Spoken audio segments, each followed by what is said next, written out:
Yes, my name is Rob Carroll. I head up publishing for Immersv. We are a virtual reality content discovery platform. So we help developers get their VR content discovered and help them earn revenue on some of the titles that we have that they're out there creating. I'm McNeill. I'm an independent game designer from San Diego. I have made 2 Gear VR games so far, Darknet, which is a cyberpunk hacking game, and Tactera, which is a tabletop real-time strategy game. And I'm sure I'll be talking about that experience a lot. Cool. I'm Kayla. I'm director of VR up at a studio in Vancouver called Roadhouse Interactive. Roadhouse Interactive is the largest mobile game studio in Vancouver. Just a couple weeks ago, we released Iron Maiden Legacy of the Beast for mobile. And now we're focusing on releasing our first VR title for the HTC Vive this fall. And so I'm leading up all of those VR, AR, and future realities type experiments up there right now. I'm Andy Goldstein. I'm the executive producer and CEO of Otherworld Interactive. We've been around on the VR scene for about 2+ years. We have content on basically everything but PSVR, and our most popular title is called Sisters, which we announced passed about 1 million downloads, I think a few months ago. That's great. Congratulations.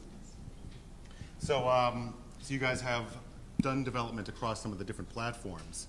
Do you have preferences between Cardboard, Gear VR, HTC, these different platforms? What do you think the strengths and the weaknesses are as a developer on those different platforms?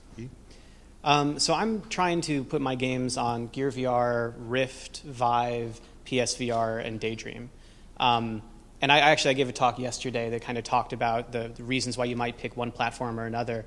But so far, my games are out on Gear VR. One of them's out on the Rift, and I haven't hit any of the other platforms yet. And I think a big part of that is it makes sense to me to start on Gear VR, in part because that's where most of the users are right now. And I think it's easier to start with mobile VR and then port elsewhere if that's if you want to go multi-platform. And then I think mobile VR, that might end up kind of being the ultimate home of my games, the place where they do the best, because it's kind of the most accessible platform. And I'm in this business to have my games played, not just to make like this perfect diamond of an experience, but to actually get it out to a lot of people. So the accessibility of the platform matters to me, but I still don't like Cardboard. I can attest his talk yesterday was awesome, and so if you actually want to see a really good dissection of which platforms to develop for, you should really look that up and watch it. It's a great talk. The benefit of definitely developing on the Gear VR is the control scheme you use there, gaze and tap, can be adapted to any platform, and so it's something that can easily be transported to all the platforms that are out there right now. We approach things a little bit differently. I like to focus on developing on the Vive primarily. The way I look at it is the Vive represents kind of the latest bleeding edge of where tech is at right now. The Gear VR is equivalent to what the Rift DK1 was like about 2 or 3 years ago. So really, if you look at that delta right there, if you're developing for the high end of VR right now, you're developing for mobile probably about 3 years out. And so if you're building content for that platform, it really has the largest addressable market and the longest tail in the long run. So we try to do our experiments at that level right there. And if it turns out that a really engaging experience can be ported down to the lower capable devices, then we'll look at that as well. Definitely agree with everything that was said before. When we pick a platform to develop on, we really come in with a specific viewpoint of why we are developing on it. So mobile has more users, so if you want to increase brand or notoriety or just get stuff seen, mobile's where to go. But if you want to do something much more immersive, go to the HTC Vive. And we actually did, so Sisters has a free demo on the HTC Vive, and also it's free on Gear VR. But those experiences are completely different. And instead of just porting one over, we decided to try and utilize more of one of the platform to enhance kind of the scares and the experience there instead of just simply porting it over, because we thought that would be a weaker experience on that platform. Now, when you say completely different, what did you have to go back in and re-engineer the game, or did you change the art assets, up-res the quality, or what was different? Basically, almost everything. So we took most of the assets that we used in the mobile and then brought them into high-end and HTC Vive and saw how they looked. They weren't fantastic, so we up-res them so that it would look better. And then we changed the story of kind of like what was actually going to happen and what what people would look at and changed the environment and tweaked it. Still captures the essence of the experience in that it's a haunted house and scary things happen, but just the interaction is completely different. So you could almost call it episode 1 and episode 2. But it was a really good experiment for us internally to do, to figure out what the pipeline is from taking a mobile title up to one of the higher end HMDs. Have you done any work in cardboard? Have you been focusing just on gear? No, I trash cardboard without having ever actually had any experience with it. Fair enough. Yeah, I started out with working on the DK1 back in those days in 2013, and then Darknet was actually a launch title on the Gear VR Innovator Edition at the end of 2014, and so I was kind of designing around that feature set to begin with before cardboard was even out, and then when it did come out, it only had one button, and my game required 2 buttons, and so that didn't seem like too much to ask for. And I was trying to make games in terms of my design philosophy, I like deeper experiences that you play for a longer period of time.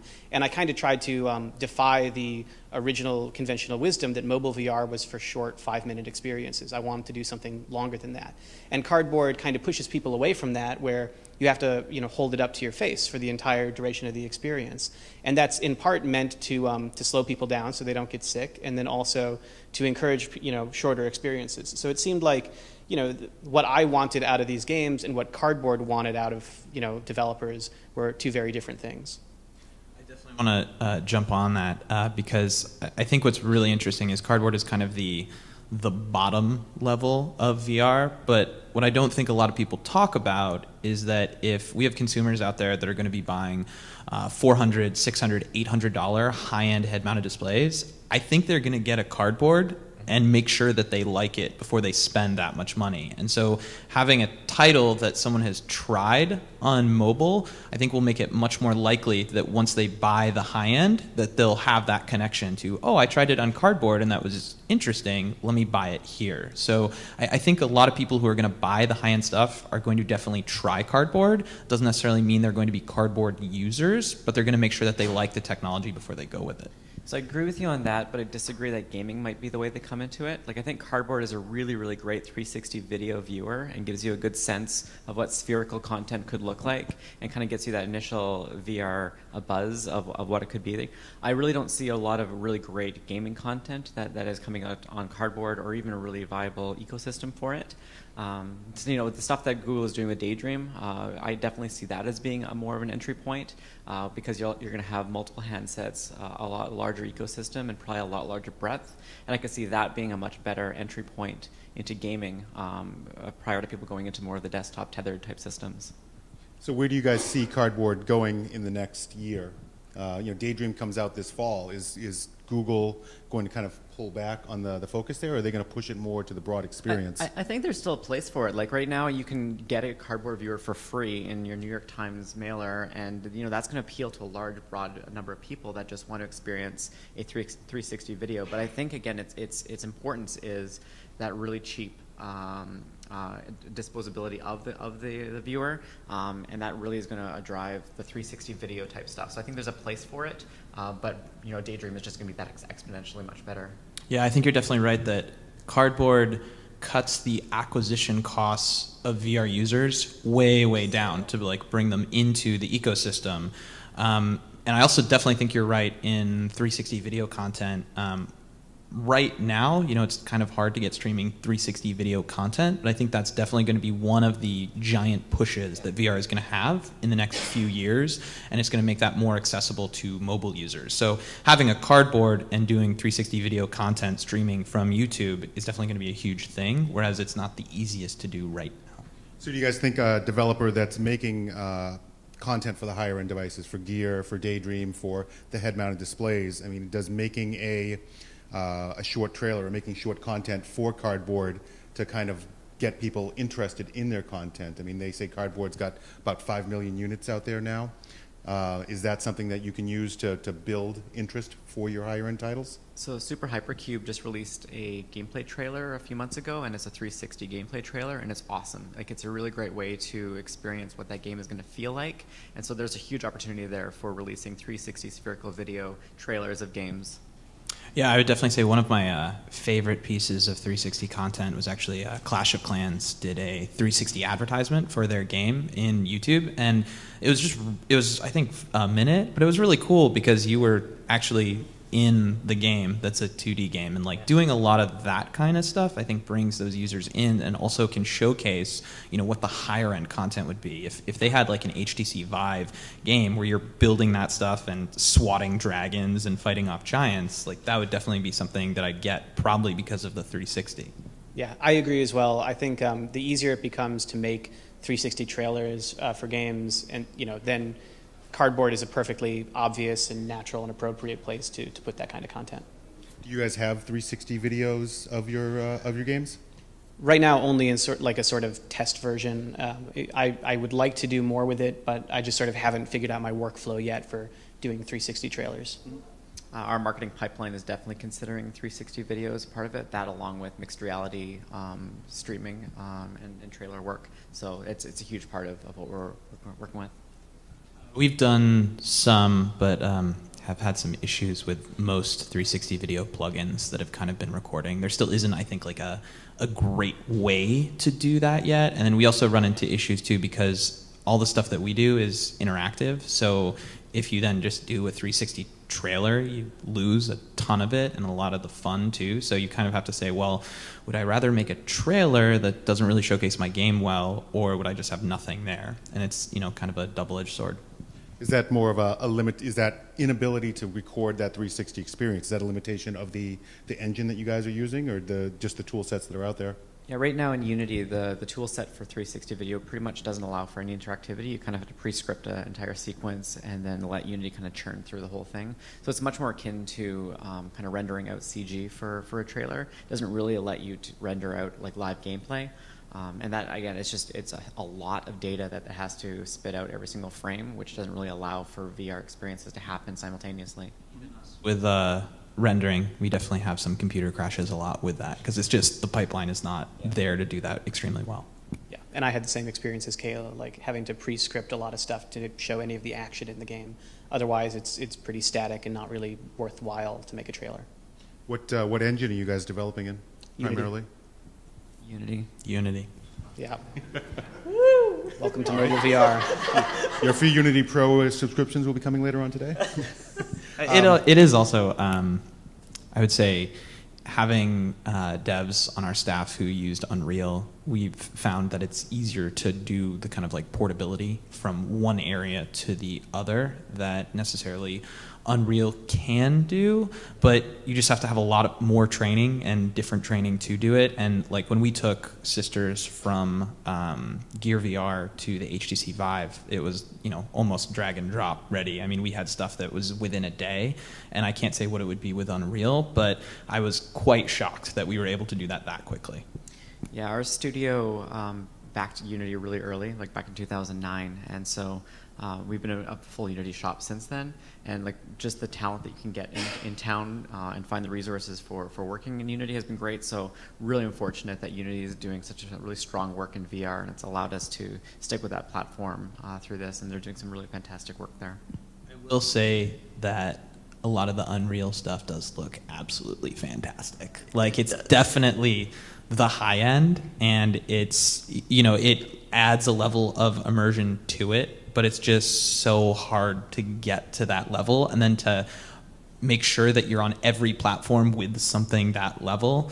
It's a huge monetary commitment, it's a huge staff commitment, and it's a huge time commitment. And for indie devs, like it's just not something we can kind of do right now. Yeah, I've heard a lot of good things about Unreal, but not so much for mobile VR. That seems to be mostly Unity. And then I've heard one person advocating that you don't use either Unreal or Unity, and that was John Carmack. And I think he's working at a different level, so not me. So what would it take for you guys to go? So there's a number of platforms. Some of them are doing demos here. You have Amazon with their new stuff. MaxPlay has their engine. Obviously, Unreal has theirs. You're comfortable in Unity, but what would it take to move to another platform? Or is that just something that you're not interested in spending time with? So for me, the big thing is talent pipeline. So like right now, I worked with the schools in Vancouver and I kind of worked with them on some of the curriculum and getting students out there. And Unity is taught in the schools, and it's where all the talent is. So if you want to hire anybody for any other engine, it's a lot harder out there. I'd have to see a really huge, compelling difference from an engine to warrant switching everything over, because yeah, it's like there's a lot of vested investment in Unity right now that would be really tricky to switch over. That doesn't mean I'm not going to play in Unreal or Lumberyard or Crytek or Max Play looked pretty interesting. But yeah, I mean right now it would take a lot to move away from Unity. Yeah, we definitely get a lot of our talent from USC School of Interactive Media Games and Design there, and that's all done in Unity. I would say, though, that if one of those kind of game engines really wanted to do a showpiece and pay us and train us to do that, that would definitely be something that we'd consider. And I do have staff on who have done Unreal and done really cool projects in Unreal, but it's hard to be making a product and then say, okay, we're going to switch all our tools over to a different way. You know, think of that if you were a carpenter and building a house and they said, okay, well, here is a whole new tool set that you've never used before. The house probably wouldn't look very good. With that said, now's the time. Like if any engine developers out there want to switch massive teams over, just throw lots of money at game studios. You know, it could be fun. At ours in particular. Yeah. Millions of dollars over Stop here. by over here later on, and we're happy to take discussions on that. And we'll love your game engine. Now, have you guys all done mobile development or regular PC development before moving into VR? Unity has a great tool set there. Are there other third-party tools? Are there other things that you're using that are commonplace in mobile, but maybe kind of new to VR? Things like attribution and metrics, and what kind of data are you collecting on your games? So right now, all of our analytics and backend stuff we're using just built into Unity stuff, which is different than a lot of our mobile titles. Actually, Unity's gotten quite a bit better on those fronts since then, so we're trying those out for our VR titles right now. I'm also chatting with Cognitive IO. It's a VR analytics company up in Vancouver as well, and we're trying to figure out ways that they can probably help with some analytics problems in the VR space. And so we haven't really figured out what that is yet, but we're exploring it. But yeah, mostly a lot of stuff is just built in Unity at this point. Is there anything missing in VR for third-party tools and things that you guys could help the process? I feel like there's kind of an embarrassment of riches right now in terms of people trying to get into VR. Like, it seems that there's a lot of tools and platforms that are, came from mobile, as sort of you were suggesting, and could be adapted relatively easily.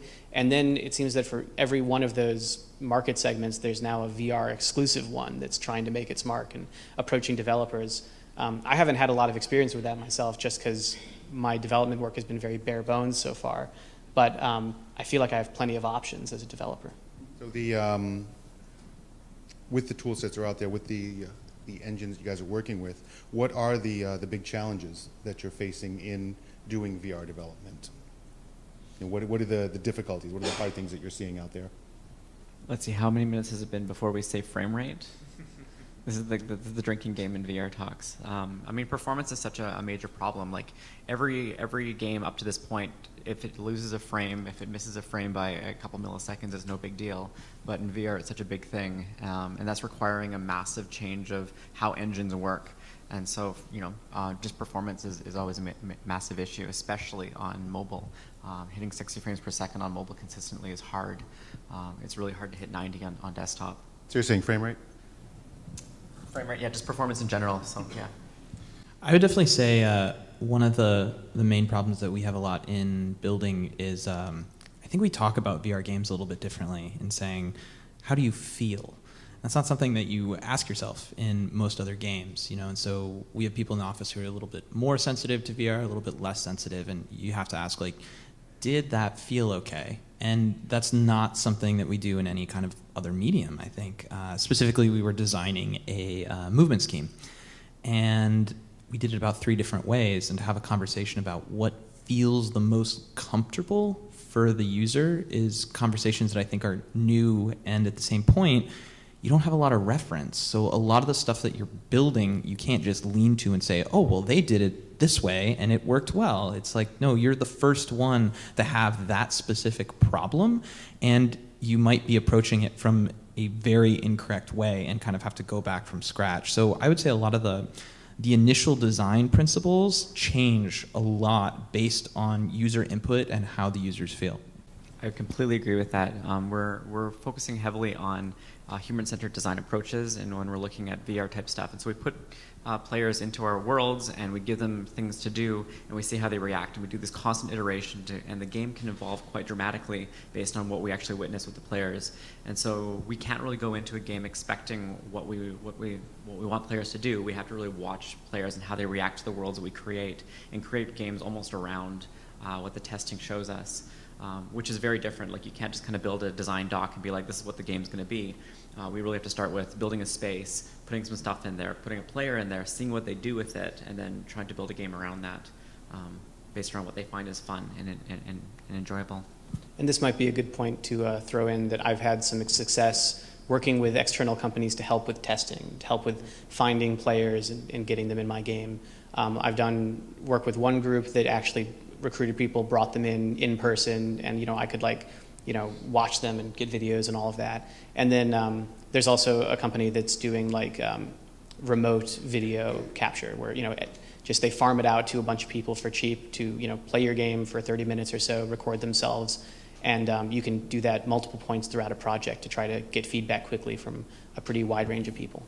You've had good experiences with them? I have so far, yeah. Give them a call out. Yeah, the first group that was sort of the in-person was called the Research Centaur, which is exactly what it sounds like.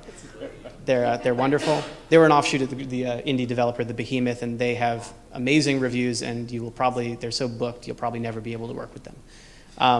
The other group, the sort of remote testing solution, was called Fishbowl VR, and I know they've reached out to a lot of indie developers like me, and yeah, I see them as sort of just a good way to get just video of people playing my game and sort of just reactions in person. It helps from a VR experience perspective, but also just like game design, regular old playtesting perspective.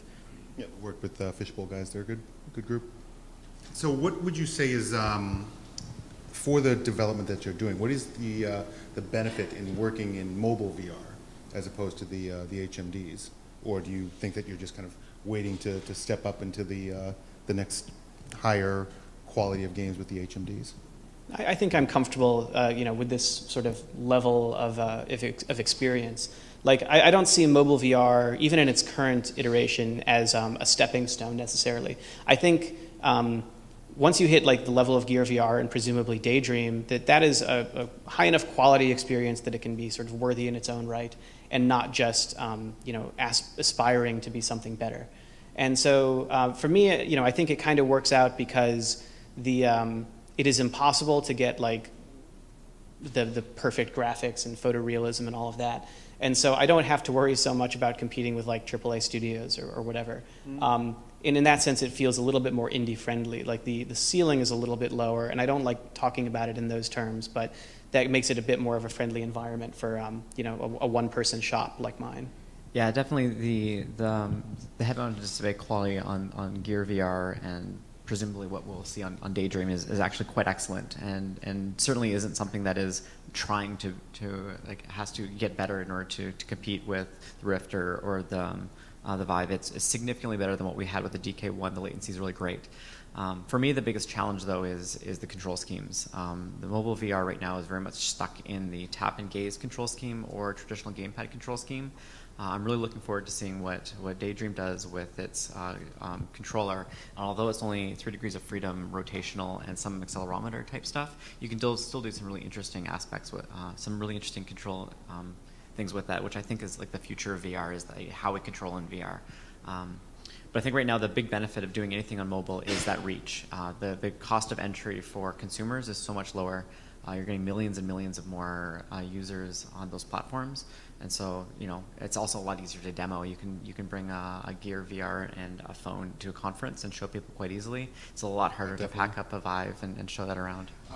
So you guys don't feel that the games that the developers are making on mobile is the lower end? It's not the the experiment stuff. You think that there is a whole ecosystem of mobile VR that is going to be there for the long term, going to be there for the next long term, the next 5 years, shall we say? Yeah, I definitely think the games need to be developed with the platform in mind. So, you don't want to make a mobile game that has 7 different actions and you have 1 input. Like, that sucks. That's not a good game.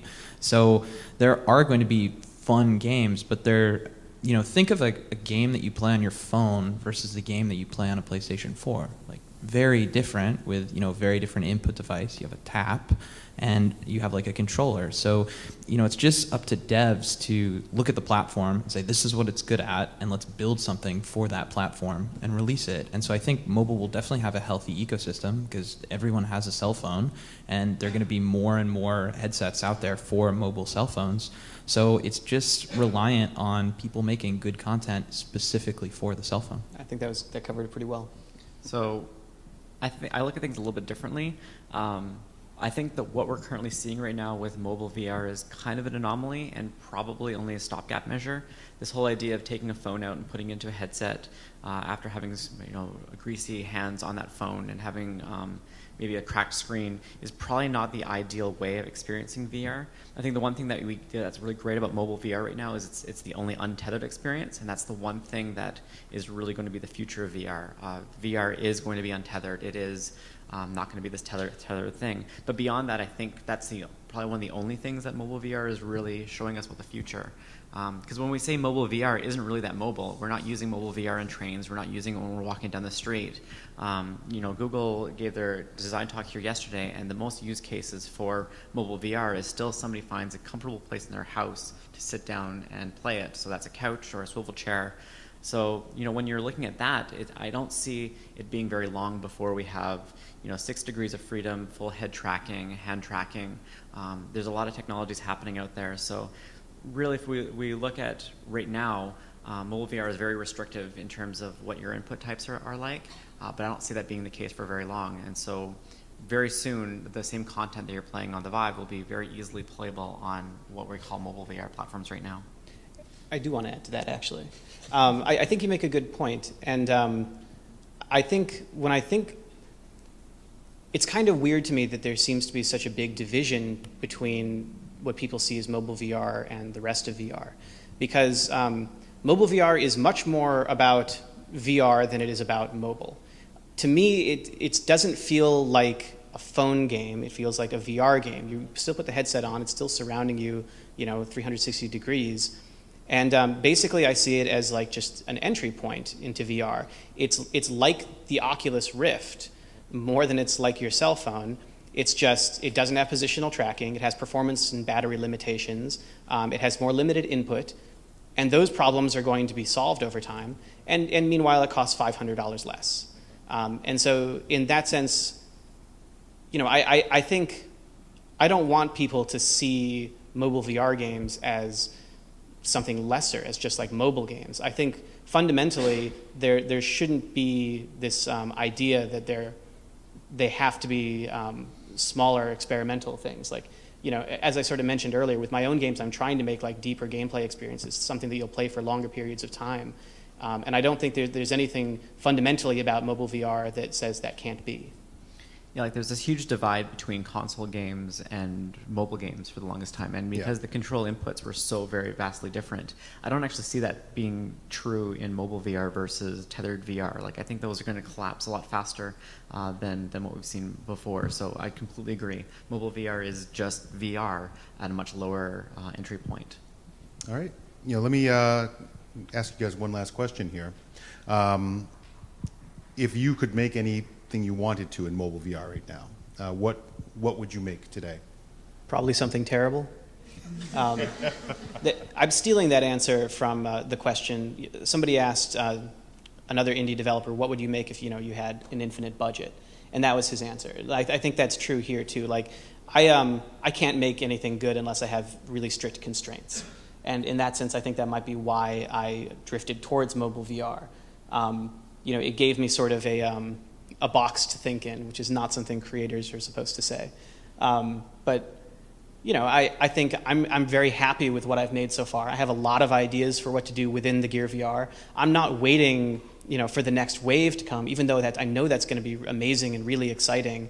I think, I wouldn't have said this about like the DK1 or about Cardboard. I don't think those hit the level of being like acceptable consumer devices for good experiences. But I think Gear VR and everything above that has hit that level. And I don't feel like I'm constrained or like I'm have to look towards the future.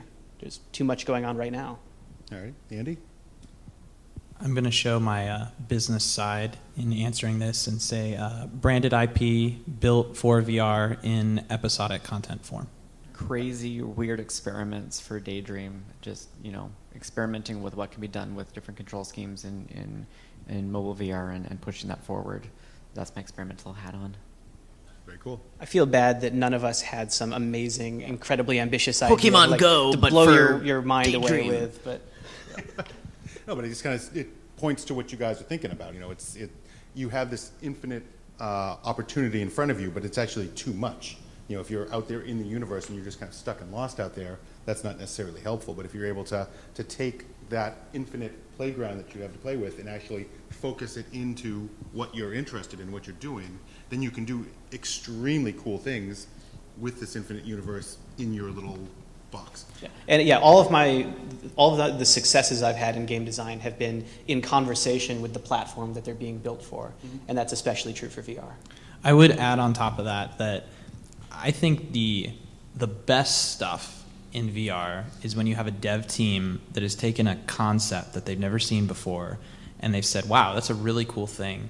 How do I adapt that to VR? How can VR make that better? And it's people who kind of look at this new medium that is VR and say, what can we bring to it? Instead of saying, hey, let's make another first-person shooter. Or, hey, let's do something that's already been done before and just kind of adapt it to VR. It's people who look outward and say, what's a really interesting thing? Like there's I can't remember the name of it, but there's a fantastic card game that moved into VR. I mean, I think he did it with a tabletop. Like there are these things that you can be the first to bring in and say, this is why this genre is going to be awesome. And I love when I see that stuff, and I want to be a developer that brings new genres to VR and says, hey, this could be something. I hope that other devs go and learn from it and make better stuff.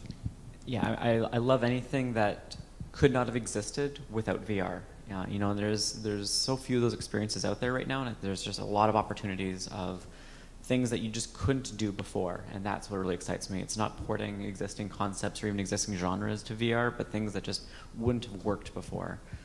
Hello. Yeah, so I was interested what you had to say about mobile VR being more VR than it is mobile. It's an interesting way to think about it. But so obviously technology gets like smaller, lighter, cheaper. So when the technology becomes more portable, do you think it's just sort of integral to the VR experience that it's never going to be a mobile experience? I mean, and maybe is that where AR comes in? Is AR going to be the mobile experience? Yeah, I mean, the biggest thing with VR is it includes everything. So it's not really safe to do anything but sitting or standing unless you can somehow bring in the world around you to avoid hurting yourself. Even the Vive, the chaperone system is awesome, but you still need kind of a cleared out space to kind of work with. So really, when you're talking pure VR, it's never going to be that thing you can walk around with. But the things that we're learning in VR now will apply to things that are going to apply with AR, MR, whatever you want to call it in the future. I'll make a kind of controversial statement and say that, yes, please quote me, that the AR headsets of the future, whenever they're out there, are going to be able to play all the VR content that's here now. So what we're developing right now will then be moving towards whatever happens with AR. Yeah, I agree with that. Like a lot of the VR experiences I'm building right now, there are kind of two layers to the game. There's the interactable layer, which is the stuff that's close to the player and stuff that they can kind of work with, and then there's the environmental layer that are just outside of it. And really the only thing that'd be necessary to move that experience to AR would be to remove that environmental layer and only have those interactable elements that are close by. And at that point, we can then have something that's mobile. I wouldn't call it VR, but a holographic thing, whatever, HoloLens, Magic Leap, whatever. I don't know if I would say interim. The reason is that virtual reality, to me, is much more of an entertainment platform than augmented reality. Augmented reality, I think, is more of a tools platform in terms of the things that are going to be really successful are going to be stuff that you're going to use in your everyday life. Yeah. Virtual reality is going to be fun kind of entertainment. So to me, I don't understand why it doesn't make sense that you can take the fun entertainment part of VR and move it into AR when it really takes off in 5-10 years or whenever that is. Totally. Like VR will be, you want to transport yourself somewhere else fully, completely, and just go away. Whereas AR, you're just trying to bring stuff into that existing world with you, so it's more of a complement to what your day-to-day is. The talk yesterday had VR being entertainment plus apps, and AR being apps plus entertainment. You talked a lot about 360 video. How do you think about audio when you develop? Is it the same way with 3D, and what sort of tools do you use, and how do you see it developing? I'll first pass you off to my sound designer and audio composer who's by Sisters out in the Indy area. But you have to think of it different if you're doing 360 video or if you're building interactive applications. Especially in Unity, you have a 3D space, so you can put that audio in specific places. And Sisters uses binaural 3D audio to get people to turn. Audio cues are immensely important, especially in the horror genre, but to add that kind of level to it. When you get to 360 video, everything is kind of flat. You know, you're in a sphere, so you have to think about that in different ways. So we do most of our audio stuff kind of just in-house and placing where that audio should come from, and do a lot of testing to make sure that it sounds like it's supposed to sound, and that it's basically creepy, and that, you know, people will know where to look. It's one of the biggest tools that developers have, especially if you're doing more narrative-based virtual reality, because you can use those audience cues to direct people. Interactive has a huge advantage in audio because we literally can pause until you look at the thing that we want you to look at, which is, you know, tremendously powerful. 360 video can't really do that. Now, there are companies and software that's trying to do more of that stuff, and it's really cool, but it's not at that point. So audio is just, you know, one of the most tremendously important things to nail. I completely agree. It's super important. It's super hard. There's some opportunity for people to solve a lot of those pipeline problems on both the 360 video, light field video, and even the interactive side right there. So thankfully there's lots of smart people looking at that stuff right now. Yeah, I see 360 audio, binaural audio, and things like that as kind of another tool in my toolbox. And I find it most interesting when used to solve design problems, like for, you know, getting player attention and things like that. But, you know, I see it as just sort of an obvious thing that developers should do. If you can handle it from a development and performance perspective, then do everything you can with the latest, greatest audio tech.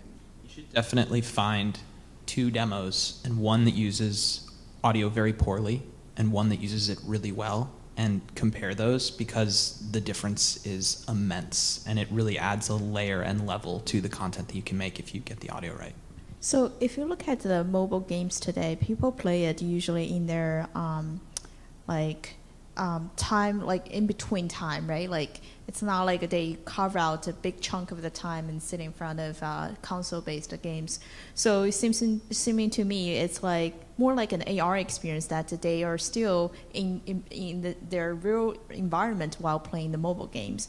So I'm kind of wondering, so as for mobile VR, if it's not reaching that level of complexity as for high-end VR games, what kind of user scenario would you imagine people actually playing it? Like, I can't really think of people playing on it on the train because they may miss their next train or what. So yeah, that's my question. You're completely right. I mean, mobile VR right now, again, this is why we say mobile VR is more VR than it is mobile, because it is still appointment-based gaming mechanics, where you're finding a time and a space to sit down in your house, in your favorite VR chair, and experience that. You're not doing it on the train. You're not doing it as you go down the street. You know, Pokemon Go, I'm playing that 15 times a day, you know, like nonstop as I go. I'm not doing that with VR. Google talk yesterday really nailed that with, they're expecting people to have 30-minute play sessions, because the time it takes you to get your gear set up, sit down, and kind of put it on, as a player, you're really wanting to have those longer experiences.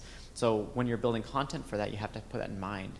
The content that we're developing for mobile VR has to be just as long form as desktop VR, because we're looking at 30 minutes plus of session times. That said, I don't think we should downplay the mobility of mobile VR too much, because it is cool. Like, you can take it on a plane. I think, there are people who play it on trains and things like that. And it matters that it's small enough and light enough that it's really easy to take to conferences, but also like to friends' houses or something like that. Like, it's not a big deal for me to bring my Gear VR along and play Keep Talking and Nobody Explodes, the bomb defusal party game, which is probably my favorite VR experience, whenever I go to like a board game night or something with my friends. And there's no way I'd be doing that with a Vive or a Rift. I would answer your question in a little bit different way. That I do like to talk about is the social acceptance of virtual reality, in that if someone was out in the hallway wearing a Gear VR, a lot of us would kind of look at it and say, that's interesting or different. But do you remember the first time that someone was texting at the dinner table, or that you heard a beeper? Like, those things took a long time to be socially acceptable, and even some of them are not right now. But if we're going to get to that point where people can be in VR headsets in public, which we might not get to. So it really is a question of what society permits and how we view that kind of stuff. Yeah, Google Glass might be kind of a warning sign there. Yeah, but I think with AR too, it'll be a little bit different, because people can't actually see you doing it, which makes it a little bit better. The thing that will make it socially acceptable with AR is everybody sharing in an experience it's having in front of them. So like Pokemon Go experience is a good example. I go to the park and everybody's crazy on their phone, but that's socially acceptable because over 50% of the people in the park are hunting the Pikachu that's there right now, and so that's okay. So if we're able to share the same experience among a lot of people in the same social situation, that will make it more normalized. Okay, me again. So there might be like more than one question buried in here, but I'm just going to go with it. Relatively recently, a couple of games sort of caught flack, had a bit of backlash. Giant Cop, super hot, about timed exclusivity on Oculus Rift. It got me thinking about, just the economics of being a VR developer at this early stage in the market. I mean, is there a value in going for that exclusivity? I mean, is it really just about the finding ways to get your game made? And because a lot of it is tied to development money, right? So I just wondered if you had a take on this. So we have three different perspectives here on kind of business. One is kind of a larger funded studio, which, congratulations. Then I'm kind of like at a mid-level. Right now we're about 10 people. Congratulations. Go on. And he's living the indie dream. Yep. Yeah, so all of our bottom lines in terms of what we need is different. So, what we need to make back from this and what we need our games to do requires a different amount. So E needs less in terms of making a profit than I do, which is then less than what you need. But in terms of what she's building, it might not necessarily be a profit. It might be to position the company to be more cutting edge and tech savvy in VR. So you first have to ask the question of, why are you building it in terms of a business, venture? The second thing is that then changes what platforms you want to be on. So if it really is about money and that you need to keep the lights on in front of the studio, then it is who is going to give you the most money for the exclusive platform. In terms of exclusivity window, thankfully, because this industry is growing and growing over time, I think a lot of VR users are going to download content that comes out later because they will have consumed the stuff that is already there, especially if those users really like VR and stay there. So I don't think there is a huge disadvantage to coming out with a game outside of an exclusivity window, especially in now, which is still, I think, early days. So you really first just have to approach and have a heart-to-heart with yourself and say, what kind of company I am and what do I want to do and what is the goal of the product, and then you have to say, okay, and what is our bottom line budget that we're trying to make on top of that. You can also obviously work with companies like Immersv that can help supplement that revenue through VR advertising, as well as the in-app purchases that a lot of these guys are working with. I don't know if this is worthy of being the last word, but anyway. But you've got it, so make it good. Yeah, so Camera's up. none of my games right now are exclusive to any platforms. I'm going multi-platform with everything, and I think it's unquestionably true that exclusivity is worse for consumers. That said, I think a lot of gamers, especially in this recent dust-up, are not entirely realistic about like what's at play. Like in a lot of cases, a game is not going to be made at all unless it can get a boost from something like a timed exclusivity deal. And a lot of times, a studio, unless they can ensure that they're going to be able to survive, are not going to be able to go on to make the next game. My goal as a developer is not to become super rich and live a lavish lifestyle at the expense of the gamers. I want to just be able to keep on making games, and sometimes that might require a strategic decision to go with an exclusive game. You know, the alternative is not always to just go multi-platform with everything and make it available to everyone. The alternative is sometimes to, would have to be to make a different game or to go quit or, God forbid, to have to join one of their studios. Well, the gamers should be used to it, though. I mean, there's been platform exclusivity for years. I mean, Sony and Microsoft have been putting out exclusive titles on their platforms. And So what I think I will say is that when VR picked up, it was basically like the reset button. A lot of bigger studios didn't want to get into it because they didn't know if they could make any money back or if it was important. And a lot of the littler, tiny studios just didn't have the knowledge to kind of get into VR and make great stuff. So you had this huge opening of a lot of indie devs who really loved VR and put it together and said, here's my really cool product. And that leads to a lot of tinier studios who haven't, I think, done a lot of kind of game development. And the VR community is more of a community of, I think, fans than it is necessarily of studios. And so when those, I think, fans are treated like they're being taken advantage of by these big publishers, it leads to a lot of backlash because to them, it's not necessarily about the money, it's about making great stuff. all righty, guys. I'd definitely like to thank the panelists here for joining me. I think we had some really great insights. So thank you guys very much. Thank you, Thank Rob. you. Thank you.